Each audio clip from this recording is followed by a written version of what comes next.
अस्सलामु अलैकुम वरहमतुल्लाहि वबरकातुहू। अल्हम्दुलिल्लाहि रब्बिल आलमीन वस्सलातु वस्सलामु अला नबिय्यिना मुहम्मदिन व अला आलिहि व सहबिहि अजमईन व मन तबिअहुम बि इहसानिन इला यौमिद्दीन। अऊज़ु बिल्लाहिस समील अलीम मिनश शैतानिर रजीम मिन हमज़िहि व नफ़्ख़िहि व नफ़्सिहि। बिस्मिल्लाहिर रहमानिर रहीम। अल्हम्दुलिल्लाहिल्लज़ी अंज़ला अला अब्दिहिल किताब व लम यजअल लहू इवजा क़य्यिमन लियुनज़िरा बअसन शदीदन मिन लदुन्हु व युबश्शिरल मुअमिनीनल्लज़ीना यअमलूनस्सालिहाति अन्न लहुम अजरन हसना माकिसीन फ़ीही अबदा व युनज़िरल्लज़ीना क़ालू इत्तख़ज़ल्लाहु वलदा मा लहुम बिही मिन इल्मिन वला लिआबाइहिम कबुरत कलिमतन तख़रुजु मिन अफ़वाहिहिम इन यक़ूलून इल्ला कज़िबा फ़लअल्लक बाख़िउन नफ़्सक अला आसारिहिम इल्लम युमिनू बिहाज़ल हदीस असफ़ा इन्ना जअलना मा अलल अर्ज़ि ज़ीनतल लहा लिनब्लुवहुम अय्युहुम अहसनु अमला व इन्ना लजाइलूना मा अलैहा सईदन जुरुज़ा। सबसे पहले हर तरह की हम्द और सना, तारीफ़ और तौसीफ़, अज़मत और बुज़ुर्गी की बिरियाई और बड़ाई अल्लाह रब्बुल इज़्ज़त के लिए लायक और ज़ेबा है, जिसके फ़ज़्ल व एहसान से रमज़ान के इस बाबरकत महीने में, इस आखिरी बाबरकत अशरे की बाबरकत रात में, एक बाबरकत मकाम पर, एक बाबरकत किताब पढ़ने के लिए हम जमा हुए, एक बाबरकत मजलिस में जमा हुए। तो बहुत सारी बरकतें अल्हम्दुलिल्लाह इस एक मजलिस के अंदर जमा हो गई हैं। एक तो ये महीना बरकत वाला महीना, फिर इस बरकत वाले महीने में सबसे बरकत वाला अशरा, ये इस महीने का आखिरी अशरा है, जिसमें अल्हम्दुलिल्लाह मगरिब की नमाज से हम दाखिल हो गए। अब ये बात बार बार याद दिलानी पड़ती है लोगों को कि हमारे दीन में रात जो है वो मगरिब से शुरू होती है। तो अगर आज की रात लैलतुल क़द्र हुई तो लैलतुल क़द्र मगरिब से शुरू हो चुकी है अल्हम्दुलिल्लाह। तो बाबरकत महीने के बाबरकत अशरे की बाबरकत रात, जो कि एक ताक़ रात है, और ताक़ रातों में ज़्यादा इस बात का इम्कान है कि वो उन्हीं में से कोई एक रात लैलतुल क़द्र की रात है।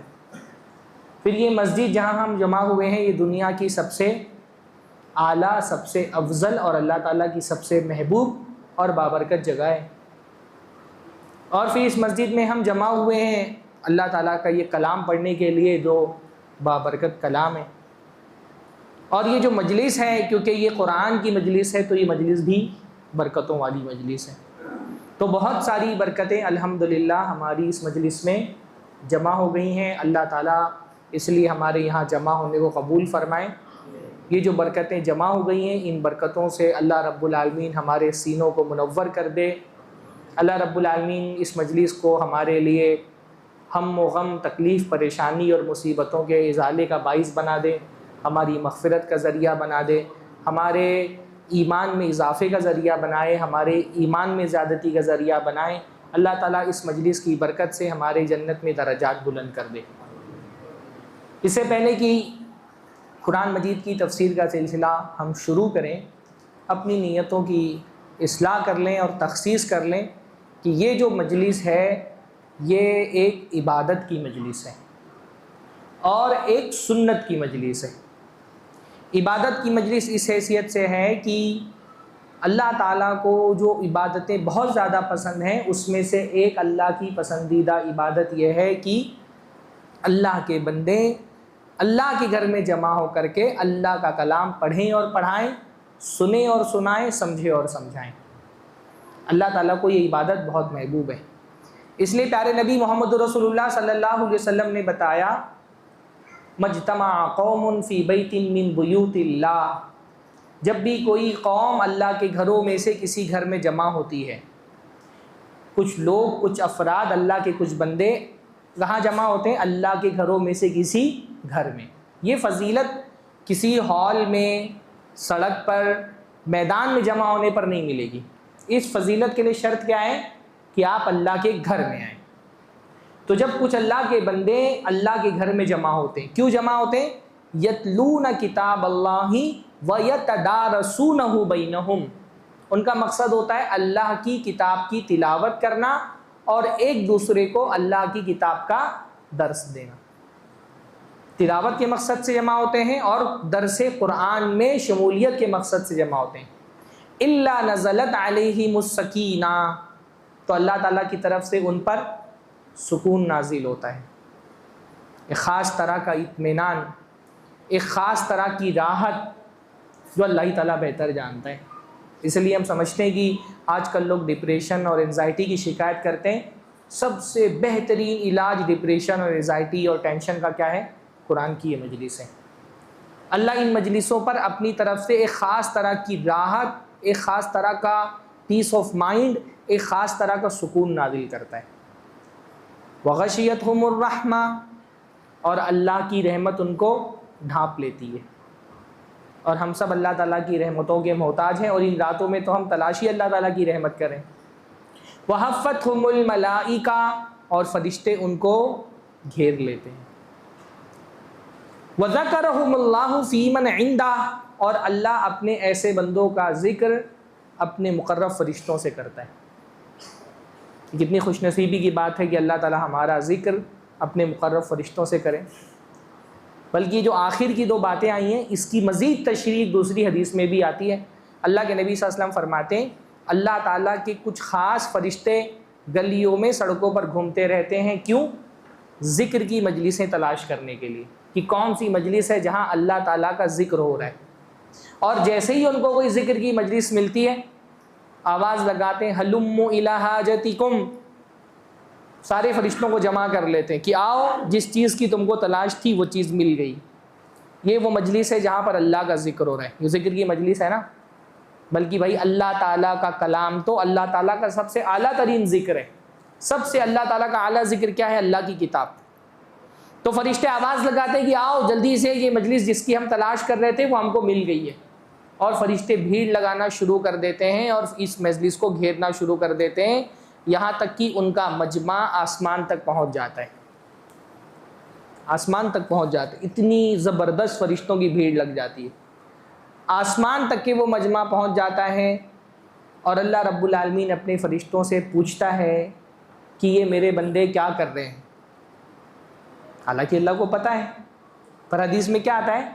अल्लाह ऐसे बंदों का जिक्र करता है ना, तो अल्लाह ताला पूछता है कि मेरे बंदे क्या कर रहे हैं। तो फरिश्ते कहते हैं अल्लाह ताला तेरी तस्बीह बयान कर रहे हैं, तेरी हम्द बयान कर रहे हैं, तेरी अज़मत बयान कर रहे हैं। तो अल्लाह ताला पूछता है कि हल राउनी, ये मेरे बंदे जो मेरा जिक्र कर रहे हैं, क्या इन बंदों ने मुझे देखा है? फरिश्ते कहते नहीं अल्लाह। अल्लाह पूछता है अगर देख लिया फिर इनका क्या हाल होगा? तो फरिश्ते कहते हैं कानू अशद्दु लका ज़िक्रा, अल्लाह ताला अगर इन्होंने तुझको देख लिया तो फिर तो तेरा और शिद्दत से जिक्र करेंगे। अल्लाह ताला पूछता है कि ये मेरे बंदे क्या मांग रहे हैं? फरिश्ते कहते हैं अल्लाह ताला तेरे बंदे तुझसे तेरी जन्नत मांग रहे हैं। अल्लाह ताला फरमाता है क्या इन्होंने जन्नत देखी भी है? फरिश्ते कहते हैं नहीं हमारे रब। अल्लाह पूछता है अच्छा बताओ अगर इन्होंने जन्नत देख ली तब क्या हाल होगा? फरिश्ते कहते हैं अल्लाह ताला फिर तो ये और शिद्दत से तुझसे तेरी जन्नत तलब करेंगे। अल्लाह ताला पूछता है ये किस चीज़ से पनाह मांग रहे हैं? फरिश्ते कहते हैं अल्लाह ताला ये जहन्नम से पनाह मांग रहे हैं। अल्लाह पूछता है क्या इन्होंने जहन्नम देखी भी है? फरिश्ते कहते हैं नहीं हमारे रब। अल्लाह पूछता है अच्छा अगर इन्होंने जहन्नम देख ली तो क्या होगा? फरिश्ते कहते हैं तब तो ये और शिद्दत से जहन्नम से पनाह मांगेंगे। अल्लाह ताला कहता है तो तुम गवाह रहो मैंने इन सबको बख्श दिया। अन्नी कद गफरतु लहुम, मैंने इन सब की बख्शिश कर दी, इनके सारे गुनाह माफ़ फरमा दिए।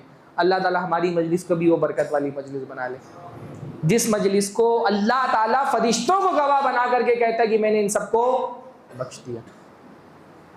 फरिश्ते कहते हैं अल्लाह ताला ठीक है लेकिन एक बंदा इनमें ऐसा है जो जिक्र की मजलिस में शामिल होने के लिए नहीं आया था, वो तो बस बैठ गया इनके बीच में आकर के, वो इनमें से नहीं है। ये सब तो जिक्र के लिए जमा हुए थे, एक बंदा ऐसे ही आके बैठ गया, वो इनमें से नहीं है।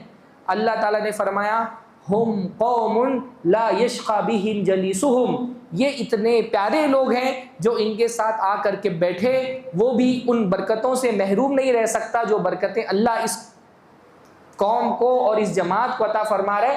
तो इस जमात की बरकतों से इनमें एक अजनबी आदमी जो आकर के बैठ गया है वो भी महरूम नहीं रहेगा, उसकी भी बख्शिश होगी। इतनी प्यारी मजलिस अल्हम्दुलिल्लाह। इसलिए इतनी प्यारी मजलिस में जब हम बैठे हैं तो सबसे पहले अपनी नीयतों की इस्लाह करें कि हमारा यहाँ पर बैठना खालिसतन लिवजहिल्लाह, सिर्फ अपने रब को खुश करने के लिए, और कोई आगे पीछे कोई मकसद इसका नहीं है सिवाय इसके कि हमारा रब हमसे खुश हो जाए। ना यहाँ हम टाइम पास करने के लिए बैठे हैं, ना यहाँ मकसद हमारा है कि मौलाना कुछ लच्छेदार तकरीर करें तो हमको तफरीह मिले, जैसा कि आम तौर पे तकरीरों में हमारा जहन अभी हो गया है कि मज़ा आना चाहिए ऐसी तकरीर हो, तो मज़ा लेने के यहाँ पर नहीं बैठे। जिस मजलिस में शामिल होने का मकसद सिर्फ और सिर्फ अपने रब को खुश करना है इंशाअल्लाह ताला। और ये दुनिया की सबसे आला तरीन मजलिस है, क्योंकि अल्लाह ताला ने क्या फरमाया, खैरुकुम मन तअल्लमल कुरआन व अल्लमह, तुम में सबसे बेहतरीन वह है जो कुरान पढ़ता और पढ़ाता है। और कुरान पढ़ने पढ़ाने का सबसे बेहतरीन मौका को उतना होता है रमज़ान की ये बाबरकत मजलिस। तो ये मजलिस जो है वो इबादत की भी मजलिस है और सुन्नत की भी मजलिस है, क्योंकि अल्लाह के नबी सल्लल्लाहु अलैहि वसल्लम वैसे तो कुरान पढ़ते ही रहते थे। अल्लाह के नबी सल्लल्लाहु अलैहि वसल्लम कुरान से विर्द अल्लाह के नबी सल्लल्लाहु अलैहि वसल्लम का तिलावतें जारी ही रहती थी, पर कुरान से नबी का ताल्लुक़ रमज़ान में और मजबूत हो जाता था, क्योंकि रमज़ान का महीना कुरान का महीना है। और आखिरी अशरा भी इसलिए अफजल है क्योंकि आखिरी अशरा कुरान का अशरा है। और लैलतुल क़द्र भी इसीलिए अफजल है क्योंकि लैलतुल क़द्र कुरान की रात है ना। रमज़ान कुरान में नादिल हुआ, आखिरी अशरे में नादिल हुआ है और लैलतुल क़द्र में नादिल हुआ है। तो अल्लाह के नबी सल्लल्लाहु अलैहि वसल्लम का कुरान से रमज़ान में ताल्लुक़ गहरा हो जाता था। साहबा बताते हैं कि अल्लाह के नबी सल्लल्लाहु अलैहि वसल्लम हज़रत जिब्रील के साथ कुरान का दौर करते थे, और दौर में क्या अल्फाज हैं, सिर्फ सुनाते नहीं थे बल्कि एक दूसरे को कुरान का दर्स देते थे, उसकी आयतों में गौर करते थे। तो रमज़ान की रातों में कुरान का दर्स ये भी एक इबादत है। तो हम यहाँ इबादत और सुन्नत की अदायगी के मकसद से जमा हुए, और इबादतें अल्लाह ताला के यहाँ उसी वक्त कबूल होती हैं जब उनमें इखलास हो। लिहाजा इसको एक इबादत की और एक सुन्नत की मजलिस समझ करके बैठें। बहुत लंबा वक्त लेना मुनासिब नहीं होता है। बुनियादी तौर पे रमज़ान की रातों का मकसद होता है इनफिरादी इबादतें, इस्तिग़फ़ार, दुआएँ, लेकिन क्योंकि कुरान मजीद की तिलावत का मकसद उसको समझना भी है। पर अब हमारी ये महरूमी है कि हम कुरान की ज़बान नहीं जानते, तो जब कुरान पढ़ते हैं तो सिर्फ़ उसके अल्फाज पढ़ रहे होते हैं। ठीक है, कुरान के अल्फाज पढ़ना भी बहुत बड़ी नेकी है, तिलावत का भी बहुत सारा सवाब है, लेकिन कुरान के हुकूक में से एक हक़ ये भी है कि भाई लफ्ज़ पढ़ने के साथ मानी को समझा भी जाए और उन पर गौर भी किया जाए। तो थोड़ा सा वक्त हम लगा करके थोड़ी सी कुछ कुरान की आयतें उनके मानी को समझेंगे और उन पर गौर करेंगे, और कोशिश करेंगे कि उस पर तदब्बुर करके अपनी ज़ात की इस्लाह की जो गुंजाइशें निकल सकती हैं, जो नुक्ते निकल सकते हैं, उन नुक्तों पर थोड़ा सा वक्त लगाएंगे इंशाअल्लाह ताला। तो आज की इस रात से, बल्कि आज इसके अशरे के लिए कुरान मजीद की जिस सूरत का हमने इंतखाब किया है, ये सूरत है सूरतुल कहफ़, जो कुरान मजीद की बहुत ही मशहूर सूरत है। सूरतुल कहफ़ ये मक्की सूरत है। कुरान मजीद में सूरतें दो तरह की होती हैं, कुछ सूरतें होती हैं जो मक्की होती हैं और कुछ सूरतें होती हैं जो मदनी होती हैं। जो मक्की सूरतें वो कौन सी होती हैं, जो मक्का में नाजिल हुई, नॉर्मली हम यही समझते हैं, और मदनी सूरतें जो मदीना में नाजिल हुई। हाँ, ये सवाब सही है। मक्की सूरतें वो हैं जो हिजरत से पहले नाजिल हुई हैं, चाहे वो मक्का में नाजिल हुई हो, चाहे मक्का से बाहर कहीं ताइफ में नाजिल हो गई हो। जो सूरतें मक्का में हिजरत से पहले नाजिल हुई वो मक्की सूरतें, चाहे मक्का में नाजिल हुई हो या ना नाजिल हुई हो। और जो सूरतें हिजरत के बाद नाजिल हुई वो मदनी सूरतें, चाहे वो मक्का ही में क्यों ना नाजिल हुई हो। जैसे जो आयतें हज्जुल विदा के मौके पे नाजिल हुई मक्का में, उनको क्या कहा जाएगा, मक्की या मदनी? मदनी कहा जाएगा, हालांकि वो नाजिल मक्का में हुई। तो मक्की और मदनी सूरत जो है वो मकाम को नहीं डिफ़ाइन करती, वो वक्त को डिफ़ाइन करती है। मक्की और मदनी का जो लफ्ज़ होता है ना, ये नहीं बताता कुरान की ये आयत कहाँ नाजिल हुई है, ये लफ्ज़ हमको बताता है कि आयतें कब नाजिल हुई हैं, वो टाइम बताता है, वो इस प्लेस नहीं बताती वो अल्फाज। तो जब हम कहते हैं मक्की सूरत तो इसका मतलब ये होता है कि ये मक्का के हिजरत से पहले के दौर में, अल्लाह के नबी की हिजरत से पहले के दौर में नाजिल हुई है। सो सूरह कहफ बुनियादी तौर पे मक्की सूरत है और सूरह कहफ कोई 8वीं या 7वीं नबवी अल्लाह के नबी सल्लल्लाहु अलैहि वसल्लम की जो बेसत का 7वां या 8वां साल था, ये उस वक्त नाजिल हुई अल्लाह के नबी सल्लल्लाहु अलैहि वसल्लम पर, जो अल्लाह के नबी सल्लल्लाहु अलैहि वसल्लम के स्ट्रगल का साल था, सख्त तरीन मुसीबतों का साल था अल्लाह के नबी सल्लल्लाहु अलैहि वसल्लम के। ये सूरत उस वक्त नाजिल हुई। मक्की सूरतों के मज़ामीन जो है ना वो मदनी सूरतों के मज़ामीन से मुख्तलिफ होते हैं। मक्की और मदनी सूरतों में जो हम डिफ्रेंशिएट करते हैं उसकी वजह क्या होती है, क्योंकि जब तक कुरान की आयतों को पढ़ते हुए इन आयतों के नुज़ूल का जो पस मंज़र है, जो कॉन्टेक्स्ट है, वो जहन में नहीं होगा तो हमको कुरानी आयतों का मफ़हूम समझ में अच्छे से नहीं आएगा। तो ये आयतें पढ़ते हुए बात जहन में ये रहनी चाहिए कि अल्लाह के नबी सल्लल्लाहु अलैहि वसल्लम के स्ट्रगल का दौर है। जब अल्लाह के नबी सल्लल्लाहु अलैहि वसल्लम हिजरत करके मदीना आ गए तो हालात तब्दील हो गए। मक्का में मुसलमान महकूम थे, मदीना में आकर के हाकिम हो गए।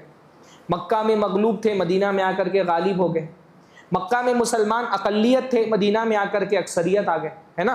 मक्का में मुसलमान माइनॉरिटी थे, मदीना में आकर के मुसलमान मेजॉरिटी हो गए।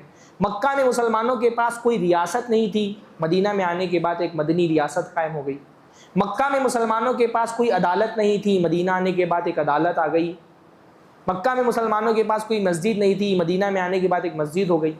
मक्का में मुसलमानों का बाकायदा कोई समाज बिल्ड नहीं हुआ था, अलग अलग अफराद अलग अलग कबीलों से उन्होंने इस्लाम कबूल किया था और स्ट्रगल का एक दौर चल रहा था। मदीना आने के बाद बाकायदा एक समाज बन गया, तो समाजी तकाज़े उसके बहुत सारे पैदा हो गए, अदालत हो गई। तो आप देखेंगे कि एक समाज की इस्लाह के लिए जो हिदायत चाहिए होती हैं, एक रियासत को चलाने के लिए जो रहनुमाई चाहिए होती है, वो रहनुमाई आपको मक्की सूरतों में नहीं मिलती।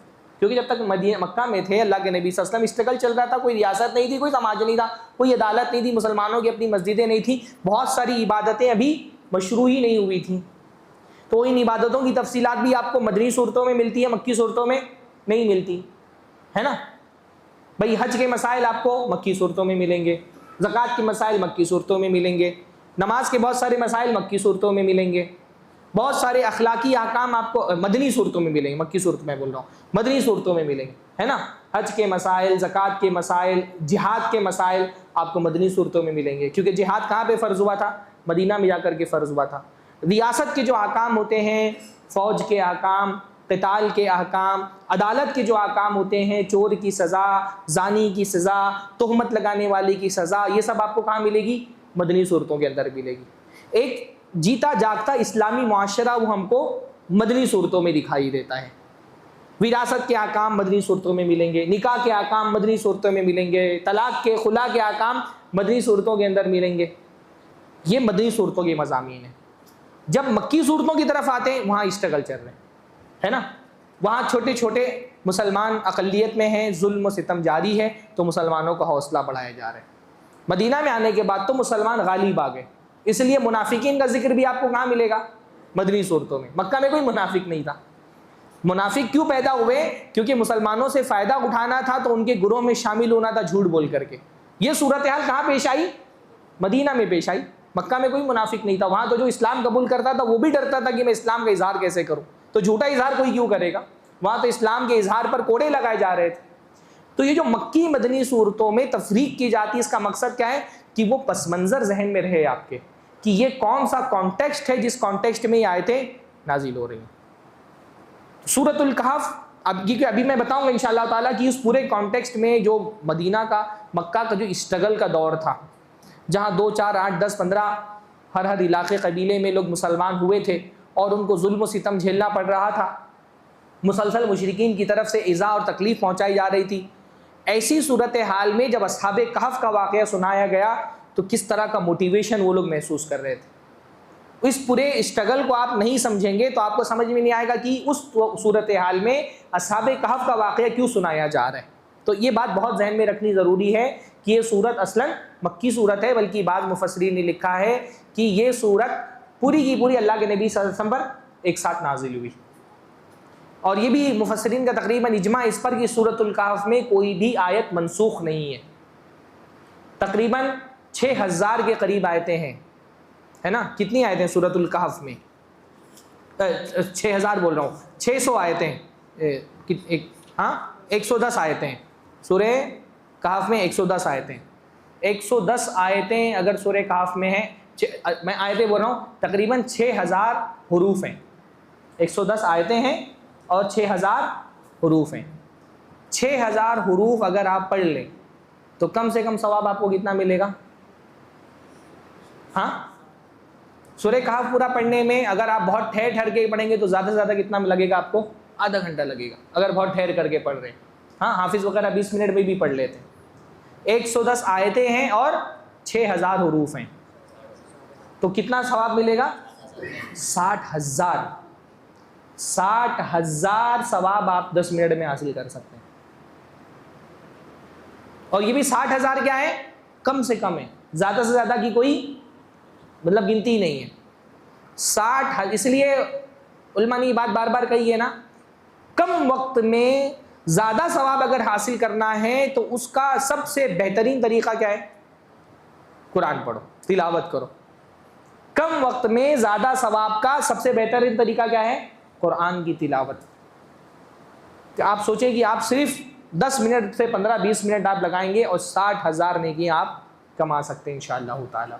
इसलिए इस रात में एक जुमला भी किसी को बोल रहे हैं अगर फजूल का, चल चाय पी ले, उसकी जगह अगर बिस्मिल्लाह रहमान रहीम बोलते तो आपको नेकी मिल जाती।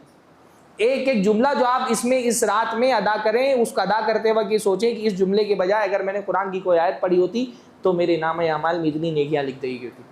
इसलिए इस बात से भी डरे कि बिला वजह का एक जुमला भी इस रात में आपकी ज़बान से निकले। पूरा फोकस इस रात में कुरान की तिलावत पर, इस्तिग़फ़ार पर और क़याम में होना चाहिए। तो ये मक्की सूरत है, इसका नाम अल कहफ है, सूरतुल कहफ, और ये नाम खुद अल्लाह के नबी सल्लल्लाहु अलैहि वसल्लम ने सूरत को दिया है। जैसे कुछ सूरतों के बाकायदा हदीसों में ज़िक्र मिल जाता है कि अल्लाह के नबी सल्लल्लाहु अलैहि वसल्लम ने किसी सूरत का खुद से कोई नाम दे दिया है, तो इसको अल्लाह के नबी सल्लल्लाहु अलैहि वसल्लम ने 2 नाम दिए हैं, एक सूरतुल कहफ और एक सूरत अस्हाबिल कहफ। इसके 2 नाम हैं। सूरतुल कहफ भी इसको हदीस में कहा गया है और सूरत अस्हाबिल कहफ भी इसको हदीस के अंदर कहा गया है। सूरतुल कहफ में, कहफ का मतलब होता है गार, अरबी में तो हम इसका तर्जमा गार से करते हैं, यानी वो पहाड़ों के दरमियान में जो दहाना होता है और उसमें कोई जाने की जगह बनी होती तो उसको हम गार कहते हैं उर्दू में, अरबी में उसको कहफ कहा जाता है। लेकिन अरबी में गार का लफ्ज़ भी इस्तेमाल होता है। अरबी में जब गार कहा जाता है तो उससे मुराद होता है ऐसा गार जिसका दहाना पतला हो, पतली जगह अगर हो तो उसको केव जिसको हम इंग्लिश में कहते हैं ना, तो जो केव ऐसा हो जिसका दहाना पतला हो और तंग हो उसको क्या कहा जाता है? उसको अरबी में गार कहा जाता है। और अगर चौड़ा दहाना हो, अंदर जाने के लिए खुला हुआ रास्ता हो तो उसको क्या कहा जाता है? उसको अल कहफ कहा जाता है। तो कहफ, अल कहफ असल में ऐसे गार को कहा जाता है जिसमें जाने के लिए जिसमें कुशादगी हो, जिसमें वुसअत हो। ऐसे गार को जिसमें वुसअत हो उसको अरबी में अल कहफ कहा जाता है। और इसको सूरत का नाम सूरतुल कहफ क्यों रखा गया? क्योंकि इसमें असहाबे कहफ का वाक़या बयान हुआ है।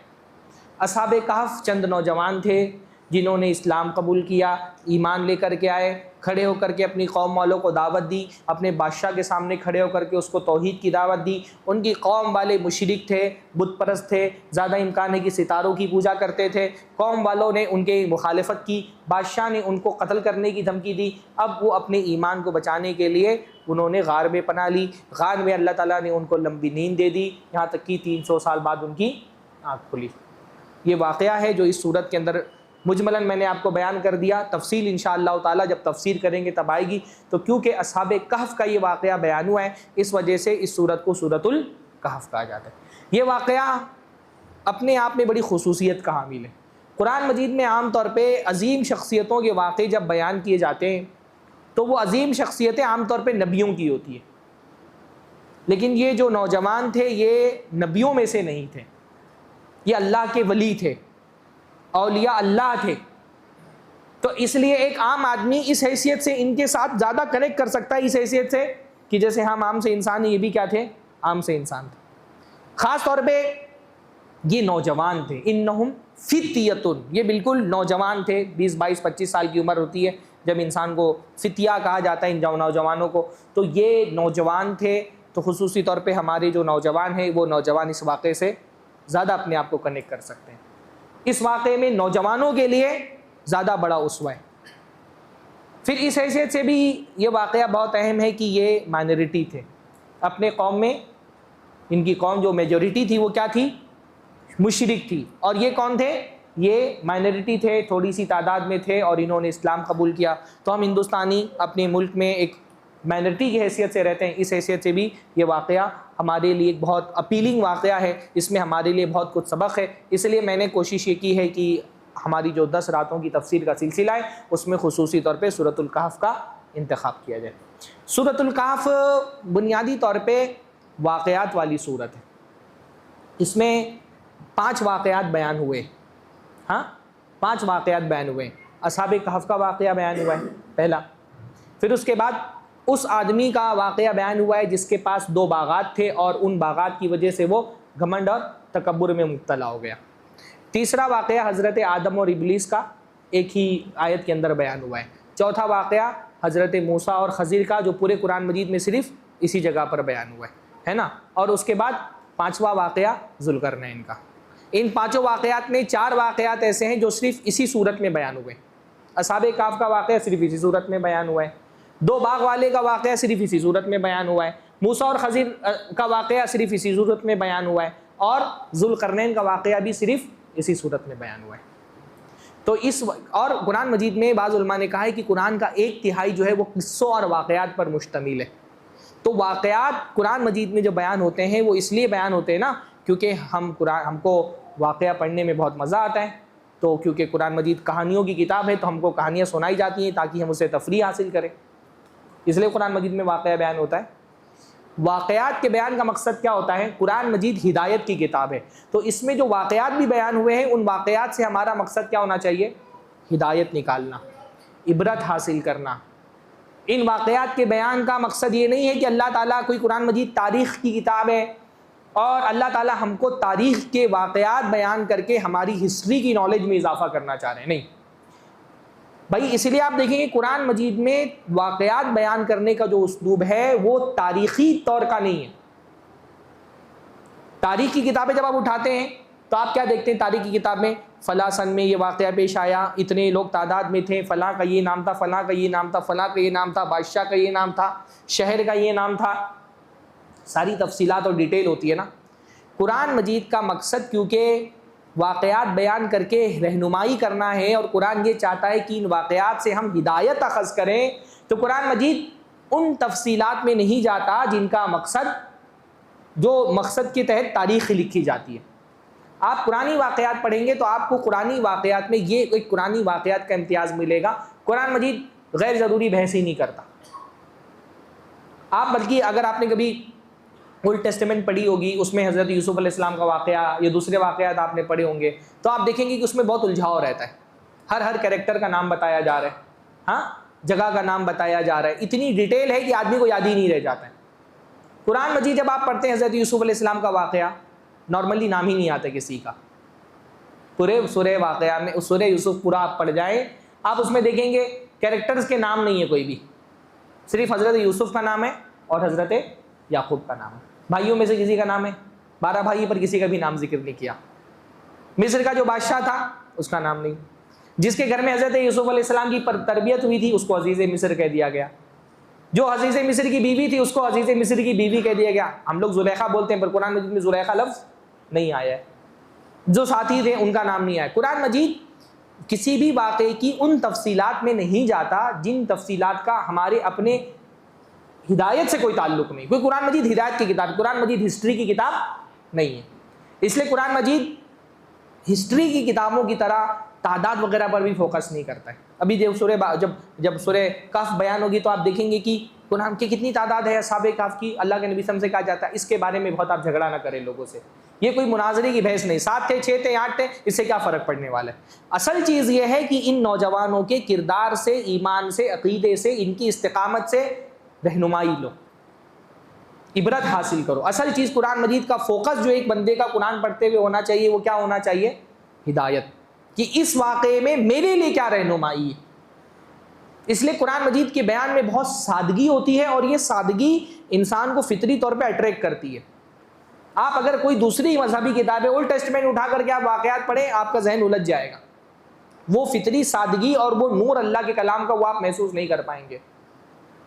तो अल्लाह ताला ये वाक़यात जो बयान करता है, इन वाक़यात का मकसद ना तो हमारी तफरीह करना है, कोई कुरान मजीद कहानी की किताब नहीं है कि अल्लाह ताला हमको इंटरटेन करने के लिए वाक़यात सुना रहे हैं, ना कुरान मजीद कोई हिस्ट्री की किताब है कि अल्लाह ताला हमारी हिस्ट्री की नॉलेज में इजाफा करना चाहता है। ये वाक़यात बयान करने का मकसद क्या है? नसीहत। अल्लाह ताला कुरान मजीद में फरमाया फ़क़्सुसिल क़ससा कि अल्लाह के नबी सल्लल्लाहु अलैहि वसल्लम आप लोगों को किस्से सुनाएं ताकि वो उससे नसीहत हासिल करें। तो ये 4 अहम तरीन वाक़यात जो है ना वो उसमें बयान हुए। असहाबे कहफ का वाक़या और 2 बाग वाले का वाक़या और हज़रत मूसा और खज़ीर का वाक़या और ज़ुल्क़रनैन का वाक़या। कहफ का मतलब गार होता है ना, गार का एक सिंबॉलिक माना होता है पनागाह। गार असल में सिंबल किसकी है? पनाह की, है ना। जब इंसान घबराया होता है तो वो कहाँ जा, बहुत मरतबा जब शहर से भागता है तो पनाह कहाँ लेता है? वो गार में पनाह लेता है। अल्लाह के नबी सल्लल्लाहु अलैहि वसल्लम हिजरत के मौके पर जब मक्का छोड़ करके गए तो अल्लाह के नबी ने कहाँ पनाह ली? गारे सौर में। ये असहाबे कहफ भी जो है ना, जब अपना शहर छोड़ करके गए तो उन्होंने कहाँ पनाह ली? गार में पनाह ली। तो गार जो है ना वो पनाह का एक सिंबल है, पनाह की एक अलामत है। और सूरह कहफ भी एक तरह की पनाहगाह है। क्यों? सूरह कहफ के बारे में अल्लाह के नबी ने क्या फरमाया? जो इसकी इब्तिदाई 10 आयतें याद कर लें वो किस फितने से महफूज रहेगा? दज्जाल की फितने से महफूज रहेगा। गोया कि सूरह कहफ की खुसूसियत क्या है? इसके नाम में और इसकी इस खुसूसियत में आपस में बहुत मुताबिकत है। बात समझ आ रही मैं क्या बोल रहा हूँ? इसका नाम भी कहफ है और ये कहफ की तरह फितनों से बचाने वाली सूरत है। ख़ास तौर पे दुनिया का हज़रत आदम से लेकर के क़यामत तक दुनिया का सबसे बड़ा फितना जो आने वाला है वो क्या है? दज्जाल का फितना है, जिससे अल्लाह के नबी सल्लल्लाहु अलैहि वसल्लम ने अपनी उम्मत को बहुत ज़्यादा डराया है। और अल्लाह के नबी सल्लल्लाहु अलैहि वसल्लम ने फरमाया अगर मेरे रहते में दज्जाल आ गया तब तो अपनी उम्मत की तरफ से मैं उसका मुकाबला कर लूँगा, और अगर मेरी गैर मौजूदगी में दज्जाल आया तो सूरह कहफ जो याद कर लेगा वो दज्जाल की फितने से महफूज रहेगा। खुसूसी तौर पर सूरह कहफ की 10 आयतें, बाज़ रिवायतों में भी आए कि अगर दज्जाल से सामना हो जाए तो सूरह कहफ की 10 आयतें पढ़ लो तो ये दज्जाल की फितने से तुम्हारी हिफाजत करेंगी। तो गोया की हिफाजत का जो एक सिंबल होता है ना कहफ, तो ये सूरत भी एक तरह से एक पनाह है जो फितनों से हमको बचाती है। और खुसूसी सूरह कहफ का मौजू भी फितने ही हैं। ये चारों वाक़यात जो है ना वो 4 अलग अलग तरह के फितनों में हमारी रहनुमाई करते हैं कि हमको क्या करना चाहिए। असहाबे कहफ का जो मसला था वो दीन का फितना था। उनके साथ जो परेशानी आई वो क्यों आई? क्योंकि वो उन्होंने ईमान कबूल किया और सही दीन पर आ गए, इसी वजह से उनको मुसीबतें पेश आईं। तो असहाबे कहफ का वाक़या दीन से मुताल्लिक फितने में हमारा रवैया क्या होना चाहिए इस पर हमारी रहनुमाई करता है। फिर जो 2 बाग वाले का वाक़या है वो कौन सा फितना है? माल का फितना। बाग क्या है? माल है ना।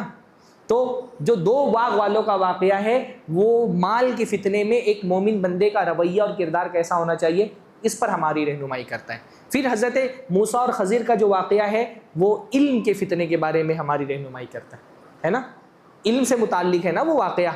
हज़रत मूसा ने कह दिया था कि मैं इल्म वाला हूँ सबसे ज़्यादा, और इसी वजह से जो है वो उनको अल्लाह ताला ने हज़रत खज़ीर के पास भेजा था। तो वो इल्म के फितने के बारे में हमारी रहनुमाई करते हैं।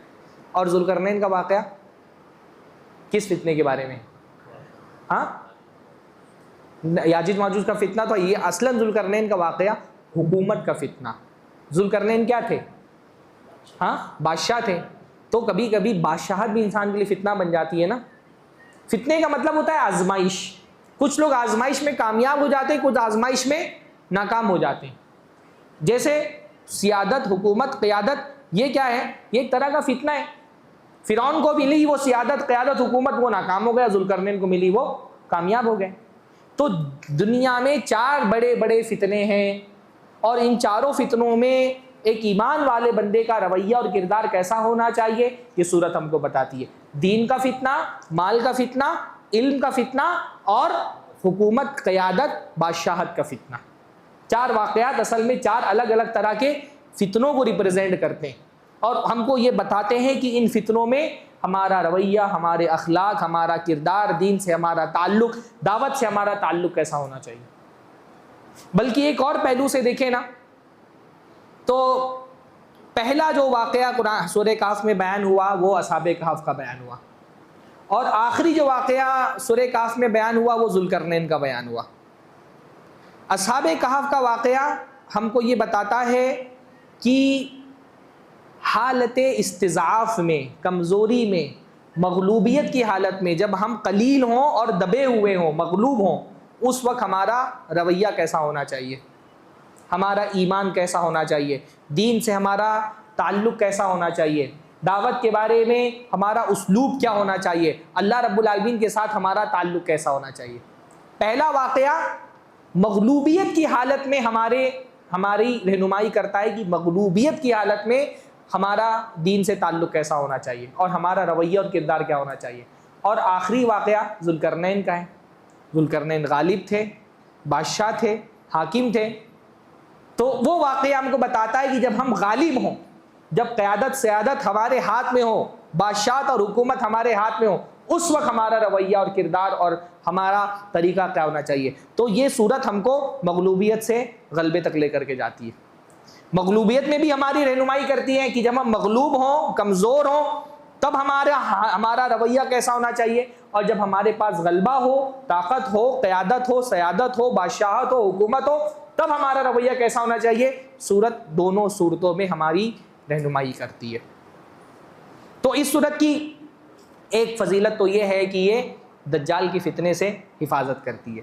एक दूसरी फ़जीलत क्या है, अल्लाह के नबी सल्लल्लाहु अलैहि वसल्लम ने फरमाया कि जो इस सूरत को तिलावत करता है और बाज़ रिवायतों में जुमा के दिन तिलावत करता है, अल्लाह ताला उसके लिए नूर पैदा करता है, उसको नूर अता फरमाता है। बाज़ रिवायतों में आता है कि उसको लेकर के आसमान तक के नूर हो जाता है, बाज़ रिवायतों में आता है कि उससे बैतुल अतीक तक के, काबा तक की नूर हो जाता है। नूर का मतलब क्या होता है, फ़िज़िकल रोशनी नहीं, लाइट का मतलब होता है हिदायत। तो ये सूरत हमको हिदायत, ये इस सूरत का पढ़ने वाला है और इस सूरत की तिलावत को मामूल में रखता है, अल्लाह ताला उसको क्या फरमाता है, हिदायत अता फरमाता है, नूर हिदायत से अल्लाह ताला उसको नवाजता है। एक तीसरी फ़जीलत भी इस सूरत की हदीस में आती है कि एक सहाबी अपने घर में बैठ करके सहन में सूरतुल कहफ की तिलावत कर रहे थे और बाहर उनका घोड़ा बंधा हुआ था। तो जब ये सूरत पढ़ने लगे तो उनका घोड़ा बिदकने लगा और बगल में उनके बच्चा भी बैठा हुआ था। तो जब बिदकने लगा तो उन्होंने बाहर निकल के देखा तो बादल की तरह एक तरह की ख़ास तरह का बादल देखा उन्होंने।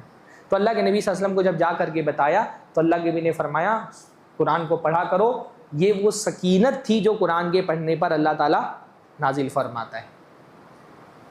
तो तीसरी फ़जीलत क्या है कि इस सूरत के पढ़ने से सकीनत नाजिल होती है। तो 3 फ़जीलतें हो गई। पहली फ़जीलत क्या हो गई, अल्लाह ताला फितनों से बचाता है। दूसरी फ़जीलत क्या हो गई, अल्लाह ताला हिदायत और नूर अता फरमाता है। और तीसरी फ़जीलत क्या हो गई, अल्लाह ताला सकीनत अता फरमाता है। और अल्लाह ताला की तरफ जिस रास्ते पर हम चल रहे हैं, हमको इन्हीं 3 चीज़ों की ज़रूरत है ना। हमारे लिए हिदायत मिल जाए, चलते हुए उस रास्ते पर हमारे लिए नूर हो, चलने के दरमियान हमको सुकून मिले, और इस रास्ते पे जो फितने हैं, जो आजमाइशें हैं, अल्लाह ताला उन आजमाइशों से हमको बचाए। यही तो हमारा सारा मकसद है। हाँ, अल्लाह ताला की जो फिरदौस है, और कुरान मजीद में फिरदौस का जिक्र भी सूरह कहफ में ही आया आखिर में, कानत लहुम जन्नातुल फिरदौसी नुज़ुला।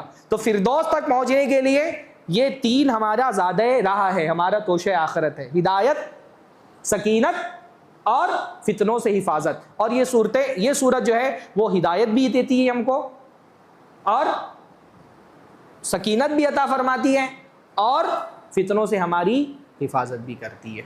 तो ये इस सूरत की खुसूसी तौर पे फ़जीलतें। अच्छा, इस सूरत की एक ख़ास बात ये भी है ना कि ये सूरत कुरान मजीद की, इस सूरत के साथ कुरान मजीद के निस्फ़ आखिर का आगाज़ होता है। निस्फ़ आखिर यानी जो आधा हिस्सा, यहाँ इस सूरत के एक आयत पर आधा कुरान मुकम्मल हो जाता है ना। कौन सा लफ्ज़ है वो, वल यतलत्तफ़, यहाँ पर आकर के कुरान मजीद का निस्फ़ मुकम्मल हो जाता है। तो निस्फ़ आखिर का आगाज़ जो है वो कहाँ से होता है, सूरतुल कहफ से होता है। और सूरतुल कहफ की शुरुआत का पहला लफ्ज़ कौन सा है? अल्हम्दुलिल्लाह। जब निस्फ़े अव्वल पढ़ना हम शुरू करते हैं तब भी हम सबसे पहला लफ्ज़ कौन सा पढ़ते हैं? अल्हम्दुलिल्लाह। और जब निस्फ़े आखिर का हम आगाज़ करते हैं तब भी हम क्या पढ़ते हैं? अल्हम्दुलिल्लाह, है ना। तो कुरान मजीद अल्हम्दुलिल्लाह बहुत आला तरीन लफ्ज़ है भाई। इंसान की ज़बान से सबसे पहले कौन सा कलमा निकला था? हज़रत आदम अलैहिस्सलाम के जिस्म में जब रूह डाली गई तो पहला कलमा कौन सा निकला था? अल्हम्दुलिल्लाह। उनको छींक आई और उन्होंने कहा अल्हम्दुलिल्लाह। तो ये अल्हम्दुलिल्लाह पहला लफ्ज़ है जो इंसान की ज़बान से निकला और ये पहला लफ्ज़ है जो कुरान में दर्ज है।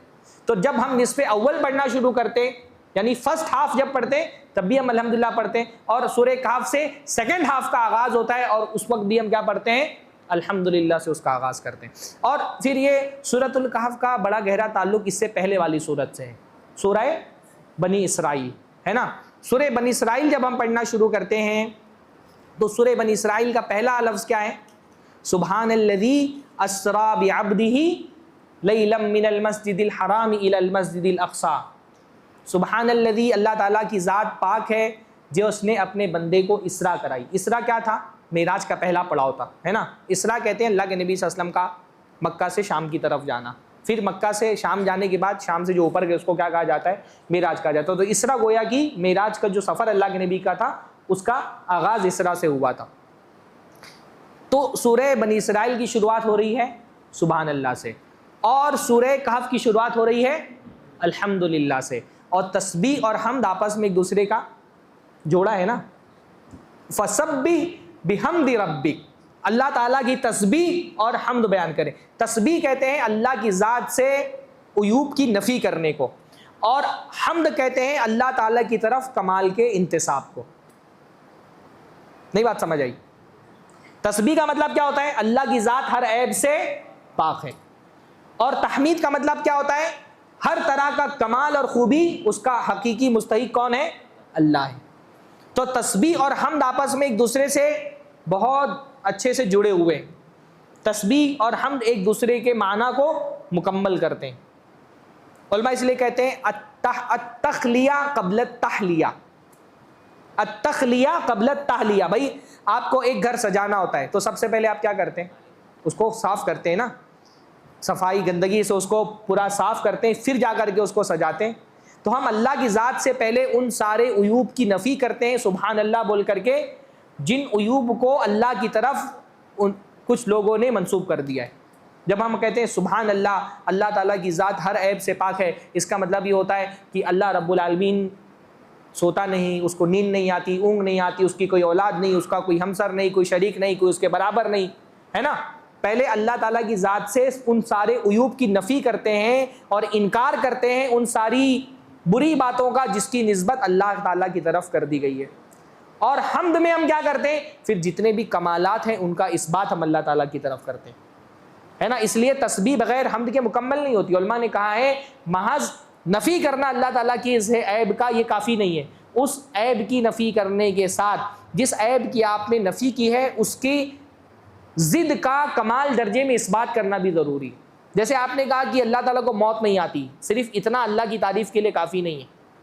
मौत की नफ़ी करने के साथ साथ ज़िंदगी का इस्बात भी करना पड़ेगा कि उसको मौत नहीं आती और उसके अंदर कामिल ज़िंदगी पाई जाती है, वो कामिल हयात वाला है। क्योंकि भाई इस दीवार को भी तो मौत नहीं आती है, तो ये दीवार की तारीफ़ हुई नहीं ना, दीवार को भी मौत नहीं आती है। तो जब आप सिर्फ मौत की नफ़ी कर देंगे तो काफ़ी नहीं, उसके साथ साथ कमाल का इस्बात भी करना होता है। आप कहें अल्लाह ताला भूलता नहीं है, हाँ, तो भूलता नहीं है, इसके साथ साथ अल्लाह के इल्म का इस्बात भी करना है। तो तस्बीह और हमद का बहुत गहरा ताल्लुक है। सूरह बनी इसराइल तस्बीह से शुरू हो रही है और सूरह कहफ हमद से शुरू हो रही है। सूरह बनी इसराइल में इसरा का बयान है और सूरह कहफ में इंजाल का बयान है। सूरह बनी इसराइल में अल्लाह ने पहली आयत में किसका बयान किया? अल्लाह के रसूल को अपनी तरफ बुलाने का। और सूरह कहफ में पहली आयत में किसका बयान किया? अपनी तरफ से किताब के नाजिल करने का। तो पहली सूरह बनी इसराइल में बंदे को अपनी तरफ बुलाने का बयान है और दूसरी आयत में बंदे पर अपनी तरफ से किताब नाजिल करने का बयान है ना। सूरह बनी इसराइल में नीचे से ऊपर की तरफ का बयान है ना, बंदा नीचे से ऊपर जा रहा है। और सूरह कहफ में किताब ऊपर से नीचे उतर रही है, और दोनों अल्लाह के नबी के लिए फजीलत की बाइस है। अल्लाह ताला की तरफ जाना भी नबी सल्लल्लाहु अलैहि वसल्लम की फजीलत है, और आसमान से किताब का नाजिल होना भी अल्लाह के नबी सल्लल्लाहु अलैहि वसल्लम की फजीलत है। सूरह बनी इसराइल में भी अल्लाह ताला ने नबी के लिए अब्द का लफ्ज़ इस्तेमाल किया। अब्द का मतलब होता है बंदा, गुलाम, है ना। सुबहानल्लज़ी असरा बेअब्दिही, अल्लाह ताला की ज़ात पाक है जिसने अपने बंदे को इसरा कराई। और सूरह कहफ में भी अल्लाह के रसूल सल्लल्लाहु अलैहि वसल्लम को अब्द कह करके खिताब किया। पहली आयत में अल्हम्दुलिल्लाहिल्लज़ी अंज़ला अला अब्दिहिल किताब, सारी तारीफ़ अल्लाह के लिए जिसने अपने बंदे पर किताब नाजिल की। दोनों जगह बंदगी का जिक्र हो रहा है। सूरह बनी इसराइल के आखिरी आयत में अल्लाह ने क्या फरमाया, वक़ुलिल हम्दुलिल्लाह, और अल्लाह के नबी आप कहिए सारी तारीफ़ें, सारा शुक्र अल्लाह के लिए है। आखिरी आयत में हम्द है सूरह बनी इसराइल की, और सूरह कहफ की पहली आयत में हम्द है। आखिरी आयत में अल्लाह ताला ने फरमाया अल्लज़ी लम यत्तखिज़ वलदा, सारी तारीफ़ अल्लाह के लिए है जिसने किसी को अपना बेटा नहीं बनाया। और सूरह कहफ की इब्तिदाई आयत में है कि अल्लाह के नबी सल्लल्लाहु अलैहि वसल्लम उन लोगों को डराने के लिए किताब अल्लाह के नबी पे नाजिल किए जो कहते हैं कि अल्लाह ताला का बेटा है। तो बाज़ सूरतों की आपस में जोड़ियाँ होती हैं, जैसे कुल या अय्युहल काफिरून और कुल हुवल्लाहु अहद, जोड़ी आपस में।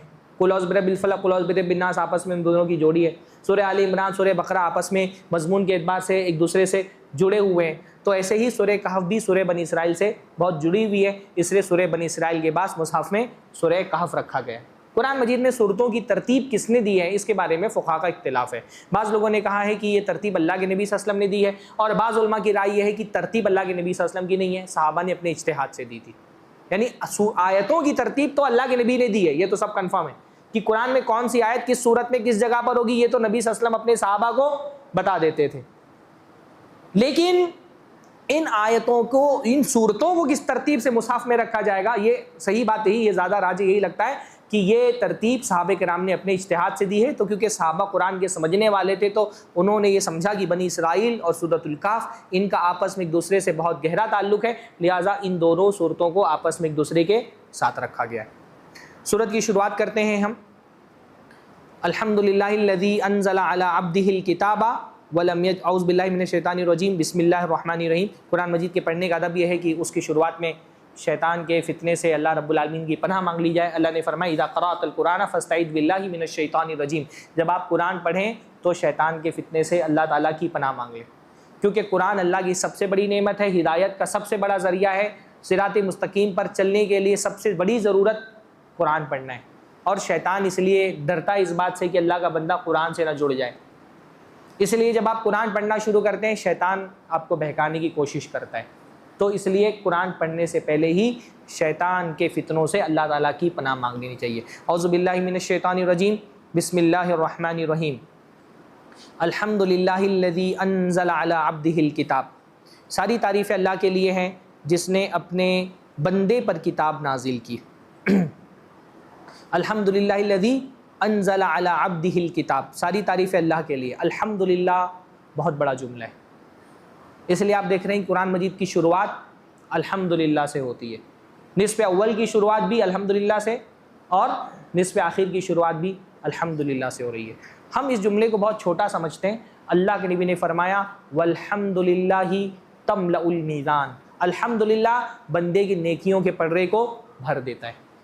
अल्हम्दुलिल्लाह सना का जुमला है। अल्हम्द में अल का मतलब होता है तमाम, है ना। अलिफ्लाम इसमें इस्तिग़राक़ के लिए, अरबी में इसको कहा जाता है इस्तिग़राक़ का अलिफ्लाम। ऐसा अलिफ्लाम जिसके माना होते हैं कुल। हर तरह की हम्द का हकीकी मुस्तहिक कौन है? अल्लाह है। हर तरह की तारीफ़ अल्लाह ताला के लिए। हम्द एक बड़ा प्यारा लफ्ज़ है। हम्द के करीबी माना बहुत सारे लफ्ज़ों में पाए जाते हैं। जैसे हम्द ही के माने में अरबी में एक लफ्ज़ आता है मदह, जिसको उर्दू वाले मदह कहते हैं। असल में वो क्या है? मदह। मदह कहते हैं ना तारीफ़ को। सना को भी मदह कहा जाता है। इसी के माने में शुक्र भी आता है, पर अल्लाह ताला ने अल-मदहु लिल्लाह नहीं कहा, अस-सनाउ लिल्लाह नहीं कहा, अश-शुक्रु लिल्लाह नहीं कहा, खुसूसी तौर पे अल्हम्दुलिल्लाह कहा, क्योंकि हम्द में जो मानी की गहराई पाई जाती है वो मदह में नहीं पाई जाती। हम्द का असल मतलब क्या होता है? हम्द का मतलब भी होता है किसी की तारीफ़ करना। और मदह का मतलब भी होता है किसी की तारीफ करना, पर हम्द में और मदह में कुछ फ़र्क है। मदह कहते हैं किसी से कुछ हासिल करने के लिए उसकी तारीफ करना, तो मदह सच्ची भी हो सकती है और झूठी भी हो सकती है। जबकि हम्द कहते हैं किसी के अंदर पाई जाने वाली उसकी इख्तियारी खूबी पर मोहब्बत और ताज़ीम के साथ उसकी तारीफ करना। तो हम्द में एक चीज़ तो क्या पाई जाती है कि भाई हम्द में हम्द झूठी नहीं हो सकती है, किसी की मदह झूठी हो सकती है। जैसे पुराने ज़माने में शायर लोग मदह करते थे हाँ बादशाहों की, उनसे फ़ायदा हासिल करने के लिए, वो सच्ची भी हो सकती है झूठी भी हो सकती है। हम्द कभी भी सच्ची और झूठी नहीं हो सकती, वो सिर्फ सच्ची होती है। फिर हम्द में मदह जो है ना, वो ऐसी चीज़ को भी कहा जाता है कि किसी चीज़ के अंदर कोई ऐसी खूबी पाई जा रही है जो उसकी इख्तियारी नहीं है, उसके अंदर अपने आप पैदा हो गई है, किसी और ने पैदा कर दी है, तो भी उसकी मदह की जाएगी। जैसे ताजमहल की तारीफ़ आप कर रहे हैं, अब ताजमहल खूबसूरत है, अपने आप से खूबसूरत हो गया है, उसके बनाने वालों ने उसको खूबसूरत बनाया है, तो ताजमहल की आप तारीफ़ करेंगे तो वो मदह है, वो हम्द नहीं है, क्योंकि उसके अंदर जो कमाल पाया जा रहा है वो ताजमहल ने खुद से अपने अंदर पैदा नहीं कर लिया है, उसके बनाने वालों ने उसको खूबसूरत बनाया है। जबकि हम्द में अलल जमीलिल इख्तियारी, उलमा ने कहा है कि किसी आदमी के अंदर वो खूबी पाई जाए जो उसकी अपनी इख्तियार करदा है, उसको किसी ने दी नहीं है या अपने आप से उसके अंदर पैदा नहीं हुई है, उसको क्या कहा जाएगा? उसको हम्द कहा जाएगा। अब जैसे इंसान है, कभी कभी इंसान की आप तारीफ़ कर देते हैं कि एक इंसान की तारीफ़ ये होती है कि भाई ये तो बड़ा सखी है, बहुत फैयाज़ है, बहुत लोगों को अता करने वाला है, या बड़ा इल्म वाला है। अब ये इल्म, ये सखावत, ये ऐसी खूबी है जो इंसान अपने इख्तियार से करता है ना, अपनी मर्ज़ी से करता है। पर किसी इंसान की आप तारीफ़ करते हैं, भाई क्या बड़ा कद है इसका, क्या खूबसूरत चेहरा है इसका, अब ये लंबा कद, खूबसूरत चेहरा, ये कौन सी सिफ़ात है जो इंसान ने खुद से इख्तियार नहीं की है, उस तो अल्लाह ताला ने उसको अता फरमा दी है।